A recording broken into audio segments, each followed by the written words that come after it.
नमस्कार मित्रों, सत्याग्रह की धरती गुजरात में एक क्रांतिकारी विचारक भी हुए हैं जिन्होंने कलम की ताकत से सत्य का झंडा बुलंद किया। आज हम एक निडर लेखक के बारे में बात करने जा रहे हैं जिनकी पुस्तक का शीर्षक था ईश्वर का इनकार। हाँ, हम बात कर रहे हैं नरसिंह भाई ईश्वर भाई पटेल की। खेड़ा जिले के नार गांव में 13 अक्टूबर 1874 को जन्मे नरसिंह भाई ने सरदार वल्लभ भाई पटेल के साथ एक ही स्कूल में पढ़ाई की। हालांकि वे उनसे 1 साल बड़े थे, लेकिन उनकी वैचारिक राह बिल्कुल अलग थी।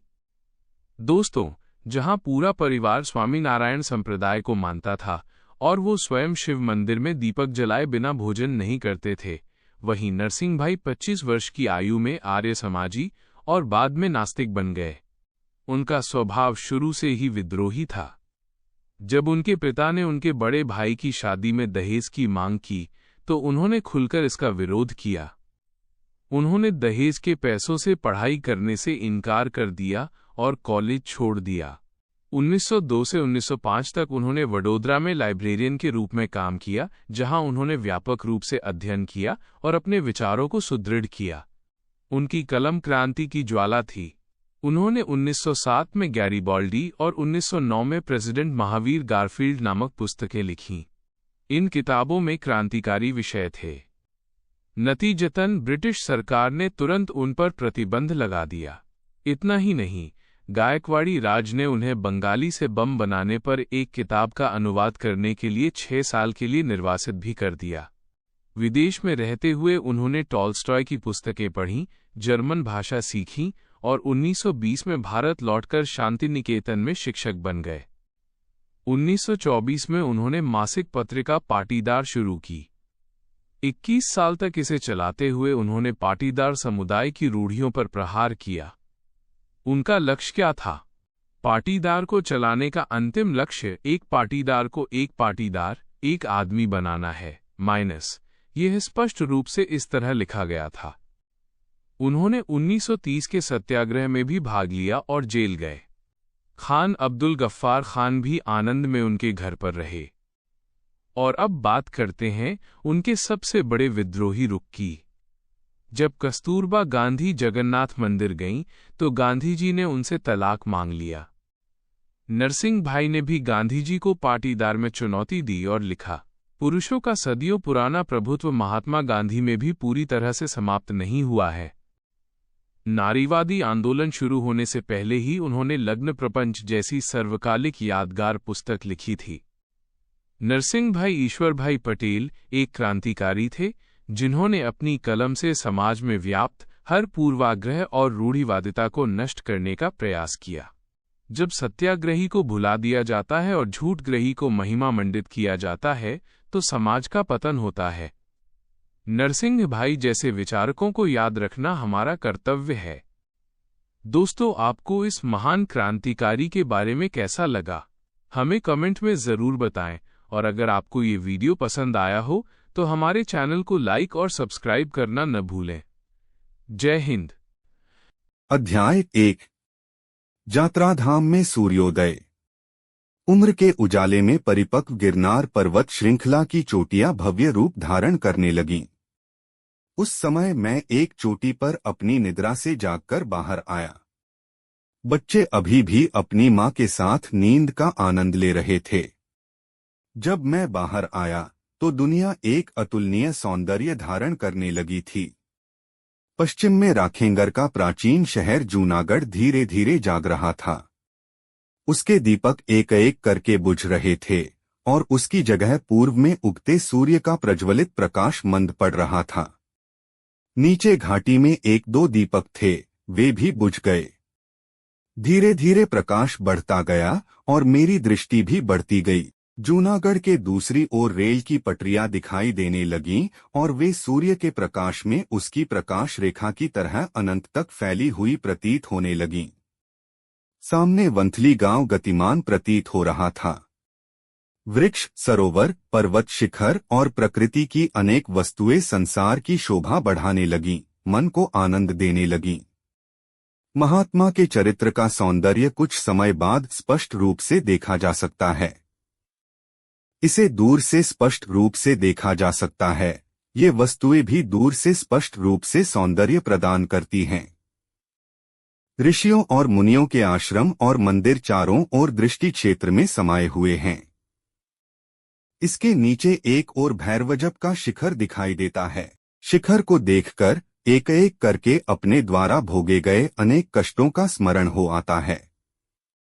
सांसारिक कष्टों के सागर में फंसे हुए अनेक भिरुज मोक्ष प्राप्ति के लिए उस शिखर पर चढ़े, दूसरी ओर कूद पड़े और 2000 फुट नीचे गिरे, जिससे इस नाशवान शरीर का तत्काल विनाश हो गया। इस प्रकार सांसारिक कष्टों के सागर से मोक्ष प्राप्त हुआ। सचमुच मनुष्य के मन में क्या भर गया है। पूर्व दिशा की चोटियां सूर्य के बढ़ते प्रकाश में धुंधली पड़ने लगीं। सूर्य का प्रकाश आंखों को चौंधिया रहा था। जैसे ज्ञान के प्रकाश में अंतःचक्षु भ्रमित हो जाते हैं। अध्याय 2 दुनिया की योजना। मैं कई बार वहां खड़ा होकर दुनिया की इस अतुलनीय सुंदरता को निहारता रहा। मैं पास ही एक बड़ी चट्टान पर बैठा सोचता रहा। अचानक एक सवाल उठा, क्या ये सारी सुंदरता व्यर्थ है, या ईश्वर ने इसे मेरे लिए, मानवता के लिए बनाया है? क्या टेलियोलॉजी के सिद्धांत, जो कहते हैं कि इस दुनिया की रचना एक योजना के अनुसार हुई है, सत्य होंगे?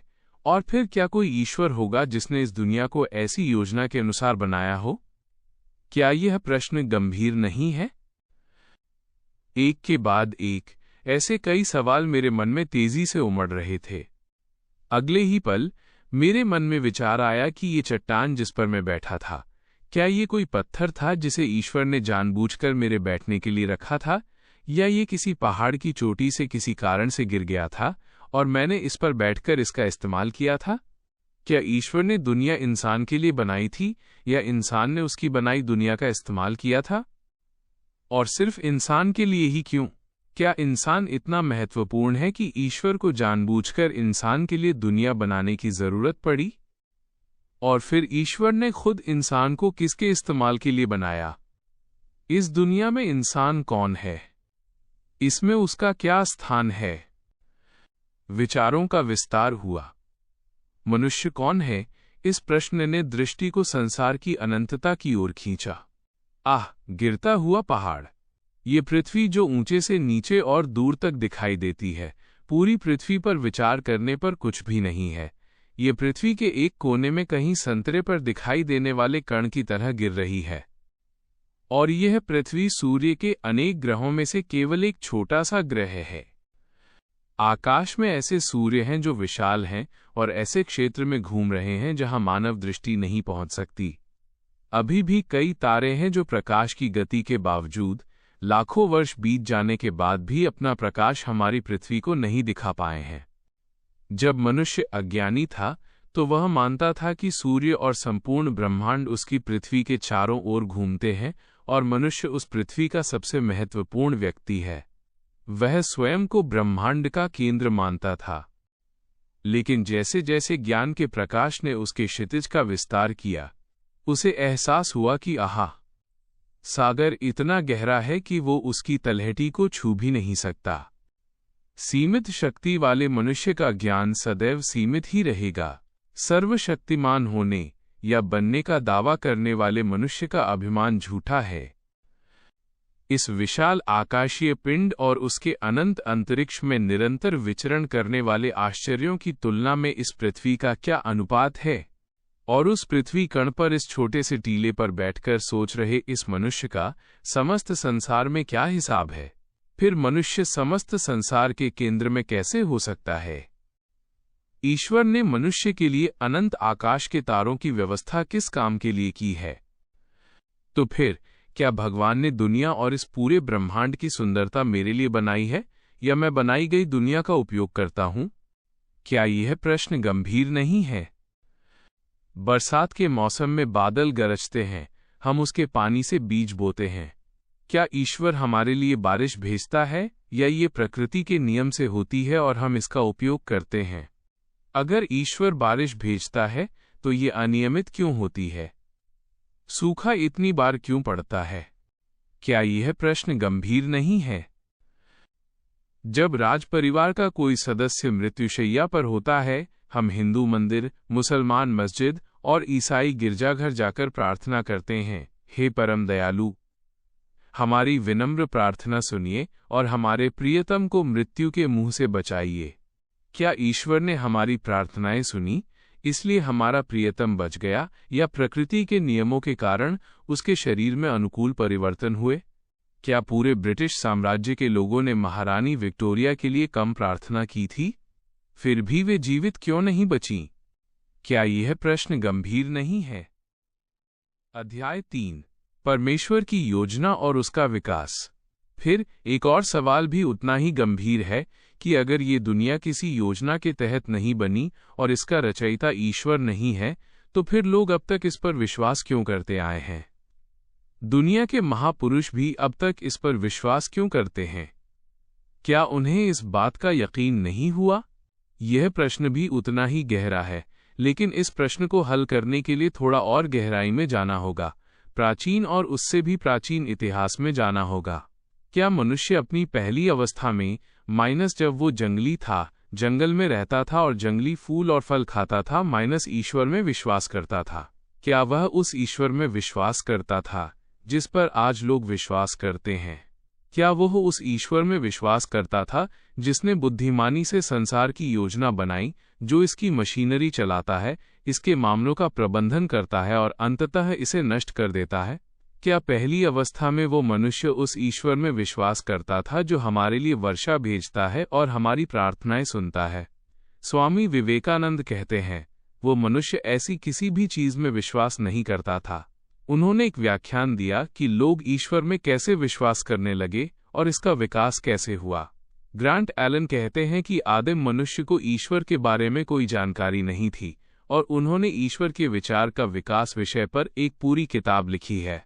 अगर हम उस किताब का अध्ययन करें तो हमें पता चलेगा कि आदिम मनुष्य को ईश्वर के बारे में कोई जानकारी नहीं थी। अभी भी ऐसे लोग हैं। लंका में वेधा नाम की एक जाति है, उन लोगों को अभी भी ईश्वर के बारे में कोई जानकारी नहीं है, अर्नेस्ट हैकेल कहते हैं। उस जर्मन विद्वान ने राट्सल डेर वेल्ट विश्व की पहेली को सुलझाने के लिए जर्मन भाषा में एक पूरी किताब लिखी है। उस जर्मन किताब का अंग्रेजी में अनुवाद ब्रह्मांड की पहेली के रूप में किया गया है। अगर हम इसे पढ़ें तो हमें पता चलेगा कि आदिम मनुष्य को ईश्वर के बारे में कोई जानकारी नहीं थी और जैसे जैसे वो विकसित हुआ, अपनी बुद्धि का इस्तेमाल किया, उसने किसी अद्भुत और अलौकिक शक्ति की कल्पना की और अंततः ईश्वर में विश्वास करने लगा, जैसा कि हम आज करते हैं। आज के कई वैज्ञानिक भी यही मानते हैं।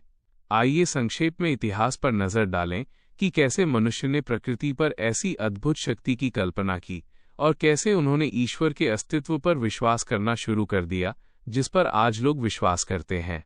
हम आगे देखेंगे कि मनुष्य अन्य प्राणियों से किस प्रकार विकसित हुआ और उसने अपना वर्तमान स्वरूप कैसे प्राप्त किया। अभी के लिए मान लेते हैं कि प्राचीन काल में मनुष्य जंगली था, जंगल में रहता था और जंगली फूल फल खाता था। उसमें आग से भोजन पकाने की भी बुद्धि नहीं थी। उसकी बुद्धि और बंदर की बुद्धि में बहुत अधिक अंतर नहीं था। आज भी कुछ वनवासी मनुष्य ऐसे ही हैं।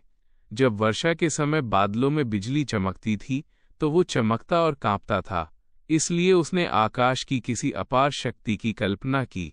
जैसे शासक की शक्ति का क्रोध उसके चरणों का स्पर्श पाकर मृदु हो जाता है, वैसे ही आकाश की शक्ति के क्रोध को मृदु करने के लिए, उसकी बिजली और उसके कांटों के प्रकोप को मृदु करने के लिए, अपने आप को मृत्यु के मुख से बचाने के लिए, वह आकाश की शक्ति के चरणों में गिर पड़ा, उससे प्रार्थना करने लगा। यहूदी पुराणों और पुरानी बाइबल का ईश्वर जो आकाश में निवास करता है भी क्रूर और प्रतिशोधी माना गया है और यहूदियों को उस ईश्वर से निरंतर प्रार्थना करनी पड़ती थी। हमारे उपनिषदों में भी ब्रह्म को भयाना भयम गुरहणाना कहा गया है।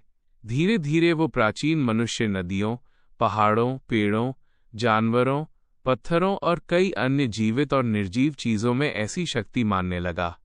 उसने सूर्य, चंद्रमा, तारों और कई अन्य खगोलीय पिंडों को भी दिव्यता प्रदान करना शुरू कर दिया।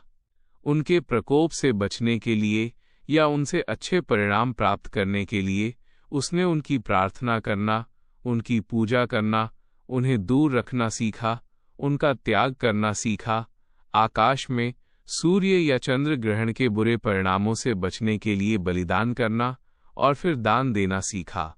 इस प्रकार उसने ईश्वर की पूजा जारी रखी वास्तव में ये एक भ्रम था और वो पूजा धीरे धीरे विकसित हुई। आज भी ऐसी अंधविश्वासी पूजा का कोई अंत नहीं है। आज भी हिंदू धर्म में नाग पंचमी और वट सावित्री जैसे त्योहार और उनकी पूजा होती है।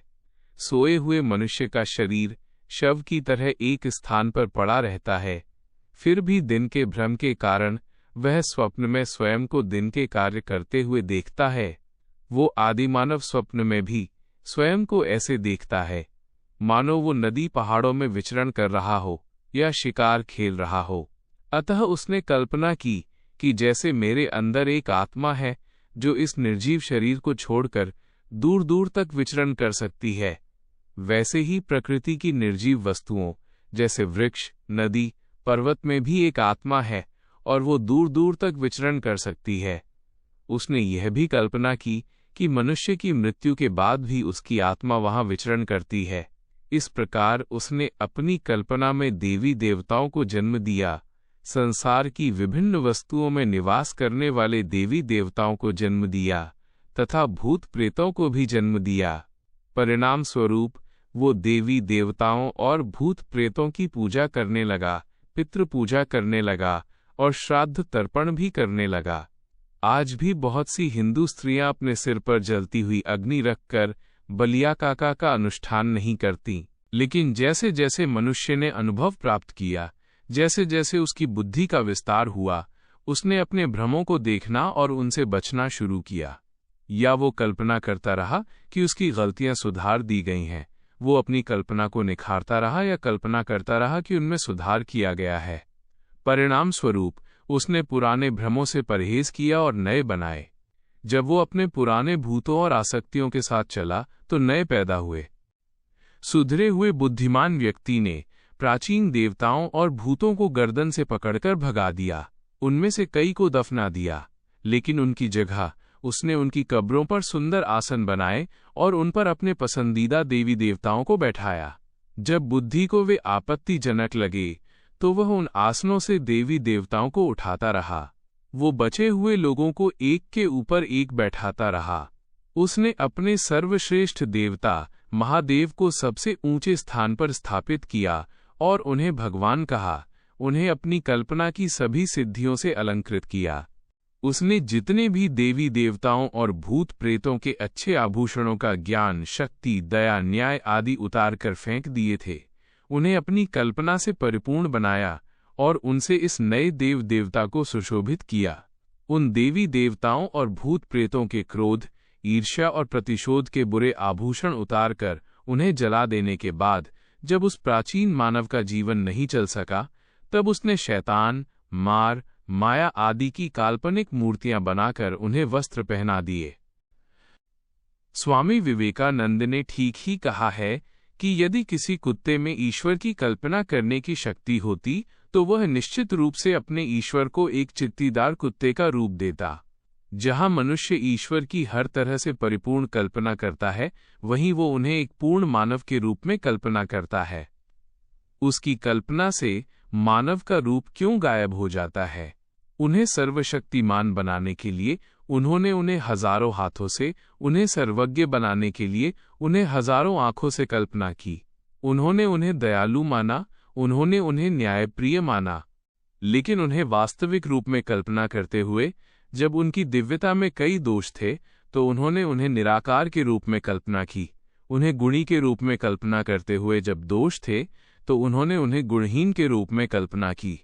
और फिर भी ब्रह्मांड के निर्माण, पालन और विनाश में उन्होंने सभी को एक बुद्धिमान जानवर की तरह व्यवहार करने के लिए मजबूर किया। और फिर भी उन्होंने उन्हें फिर से निराकार और गुणहीन कहा। जिसने ऐसी कल्पना को स्वीकार या ग्रहण नहीं किया, उसने उन्हें वास्तविक और गुणी माना। उन्होंने उसे एक सच्चे और गुणी इंसान के अलंकरणों से सुसज्जित किया। हर किसी ने अपना अपना ईश्वर बनाया। जिस प्रकार एक व्यक्ति का शारीरिक स्वरूप दूसरे व्यक्ति से भिन्न होता है, उसी प्रकार खोपड़ी की वृद्धि भी एक व्यक्ति से दूसरे व्यक्ति में भिन्न होती है।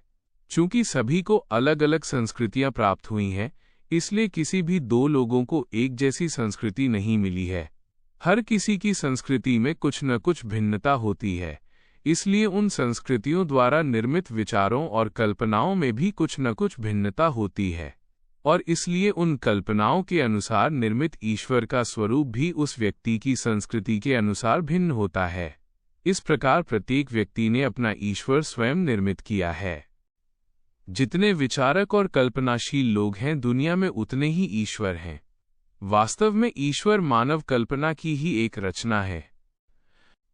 यदि आप ये प्रश्न पूछें, क्या ईश्वर है या नहीं, तो सभी कहेंगे हाँ है।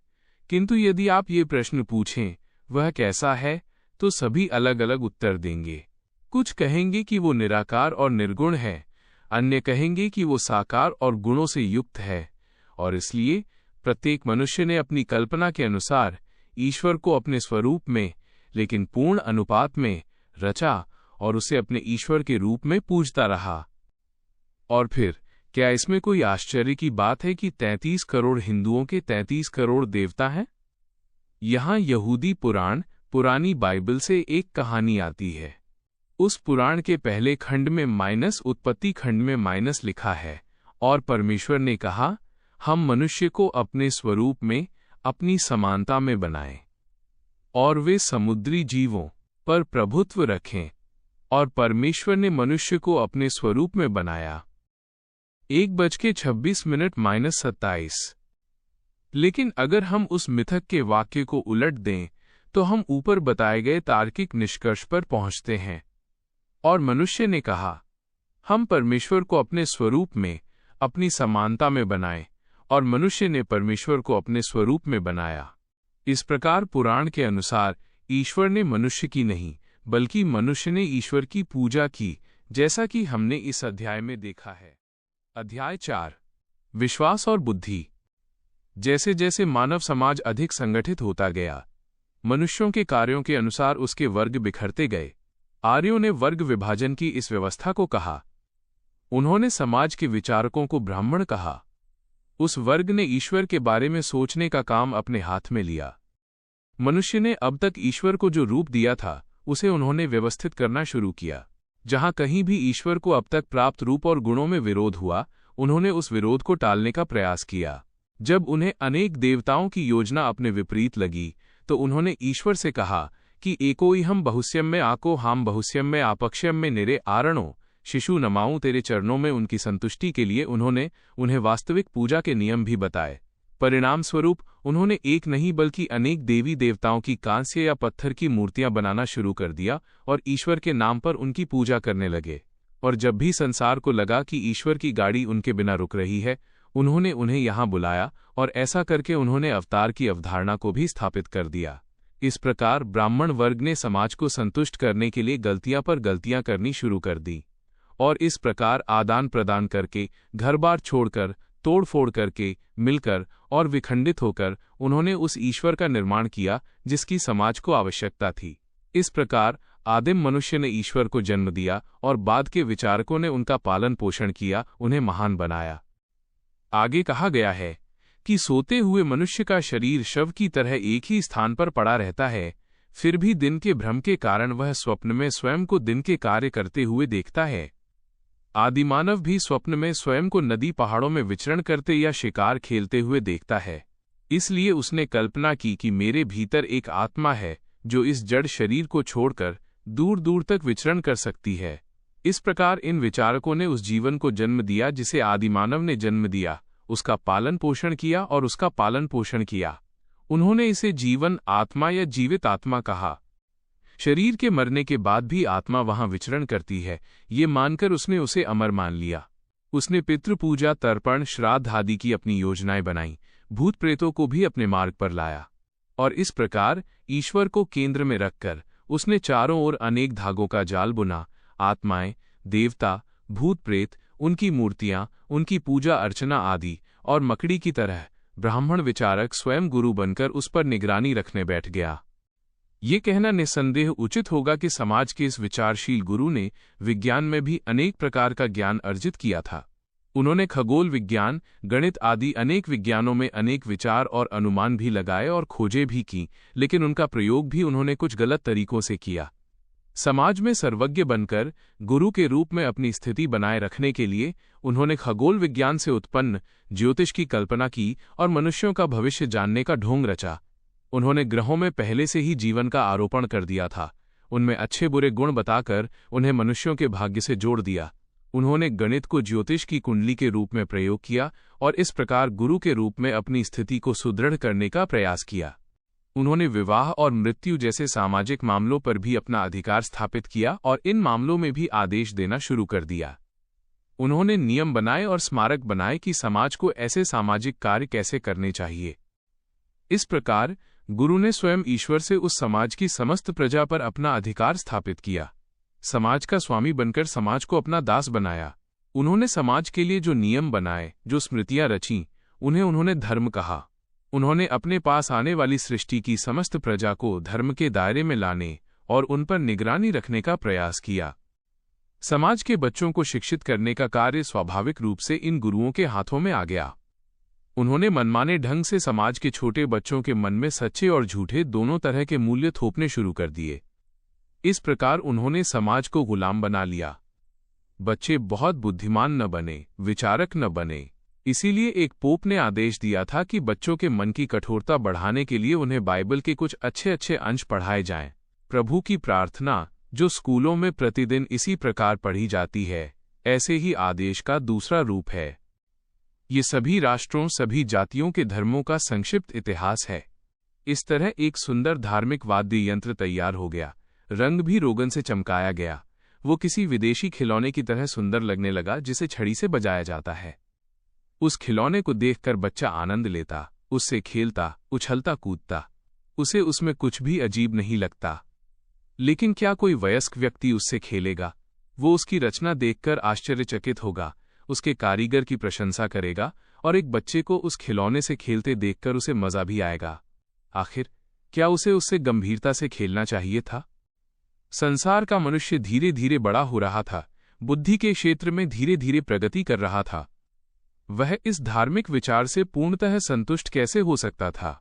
एक बालक को तो अपने खेल में कुछ भी अजीब नहीं लगता, लेकिन वृद्धावस्था में पहुंचा हुआ व्यक्ति बिना संशय के कैसे रह सकता था? उसे संदेह होने लगा कि क्या गुरु जो कुछ कह रहे हैं वो सत्य है। उनकी कही हर बात को केवल विश्वास के आधार पर ही क्यों स्वीकार किया जाए? क्या हमें इन मामलों में अपनी बुद्धि का प्रयोग करने का अधिकार नहीं है? और ये नवोन्मेषी विचारक बिल्कुल सही था। संदेह सभी दर्शनों की जननी है। जब संदेह उत्पन्न हो तो जानने की दर्शन के द्वार खुल गए हैं, अन्यथा नग्न विश्वास जड़ता है। जैसे नग्नशील और अतिशील कायरता है, जहां बुद्धि के द्वार बंद हो जाते हैं, वहां से व्यक्ति विश्वास के अंधेरे कमरे में अर्थात जड़ता में कदम रखना शुरू कर देता है। अंधकार में सभी प्रकार के भय होते हैं। किसी को भी केवल विश्वास के साथ अज्ञात जल में कदम नहीं रखना चाहिए। जो लोग नग्न विश्वास रखते हुए अपने बौद्धिक क्षेत्र को अपने धार्मिक, सामाजिक और राजनीतिक नेताओं को सौंप देते हैं और शाम को शांति से सोते हैं, वे सुबह कभी नहीं उठते, या यदि उठते हैं तो वे स्वयं को मृत्युशैया पर लेटे हुए पाते हैं। इसलिए जो कोई भी प्रगति की आशा करता है, उसे अपनी बुद्धि का उपयोग अवश्य करना चाहिए। भले ही उनकी बुद्धि भयानक लगे, लेकिन उनकी अपार बुद्धि का उपयोग अच्छे के लिए किया जाना चाहिए। भले ही आपका पूरा शरीर पानी में डूबा हो, लेकिन अगर आप जीना चाहते हैं तो आपको अपना सिर पानी से ऊपर रखना होगा। भले ही आपका पूरा जीवन समाज में ही क्यों ना हो, लेकिन आपकी बुद्धि समाज से ऊपर होनी चाहिए। अगर आपको जीना है तो आपको एक उन्मुक्त बुद्धि का प्रयोग करना होगा। समाज आपको विद्रोही कहेगा, लेकिन ये विद्रोही ही हैं जिन्होंने समाज को आगे बढ़ाया है और दुनिया का इतिहास इसका गवाह होगा। हमारे देश में 6वीं और 7वीं शताब्दी ईसा पूर्व में ऐसे ही विद्रोह का युग था। बुद्ध, महावीर, बृहस्पति, चारवाक, आजीवक, गोशाल आदि ने प्रचलित ब्राह्मण धर्म के जाल पर संदेह किया और उस जाल को तोड़ने के लिए विद्रोह किया। चीन में कॉन्फ्यूशियस और ताओ ने विद्रोह किया। 15वीं, 16वीं, 17वीं शताब्दी ईस्वी में एक और युग था। यूरोप में लूथर, ज्विंगली आदि ने और हमारे देश में कबीर, नानक आदि ने प्रचलित धर्म के विरुद्ध विद्रोह किया। यूरोप में वैज्ञानिकों ने भी विद्रोह किया और इस शताब्दी में पूरे विश्व में विद्रोह हो रहे हैं, चाहे धर्म के विरुद्ध, समाज के विरुद्ध या राज्य के विरुद्ध। आज क्रांतिकारी युग का प्रारंभ हो गया है। तब संदेह का हथियार लेकर ज्ञान ने विश्वास और धर्म के क्षेत्रों को घेर लिया और कहा कि हम बिना सिक्का देखे यह इक्वल्स जानना गिनना किसी भी क्षेत्र पर आपका अधिकार स्वीकार नहीं करेंगे। इस प्रकार बुद्धि और विश्वास के बीच संघर्ष शुरू हुआ। ड्रैपर द्वारा लिखित रोचक पुस्तक धर्म और विज्ञान के बीच संघर्ष को पढ़ने से आपको इस तथ्य की वास्तविक स्थिति को समझने में मदद मिलेगी। जिस प्रकार दो राज्यों में अपनी सीमाओं को लेकर संघर्ष होता है, उसी प्रकार ज्ञान के प्रकाश से प्रकट हुआ संदेह रूपी अस्त्र बुद्धि और आस्था के बीच प्रज्वलित और जागृत होता है। धर्म हठपूर्वक चिल्लाता है कि कुछ क्षेत्र मेरा है और तुम्हें वहां न्याय करने का कोई अधिकार नहीं है। बुद्धि संदेह उत्पन्न करके ज्ञान के बल पर धर्म पर विजय प्राप्त करती है, उसे प्रबल बल से दूर धकेलती है और उस क्षेत्र पर अपना अधिकार स्थापित करती है। इस प्रकार आज बुद्धि आस्था को एक संकीर्ण क्षेत्र तक सीमित करके एक विशाल क्षेत्र में अपना राज्य चलाती है। जब दिल्ली के मुगल भागने लगे तो अन्य छोटे समझे जाने वाले राजाओं ने मुगल सम्राट समझे जाने वाले के अधीन सभी क्षेत्रों को दबा दिया। मुगल सम्राट के पास केवल राजधानी दिल्ली और उसके आसपास का एक संकीर्ण क्षेत्र ही बचा। आज धर्म का भी यही हश्र हुआ है। उसके पास केवल कुछ क्षेत्र ही बचे हैं, जैसे ईश्वर, आत्मा, पुण्य, पाप, स्वर्ग और नरक। संपूर्ण विश्व की वैज्ञानिक घटनाओं के शेष विषयों पर बुद्धि का अधिकार हो गया है।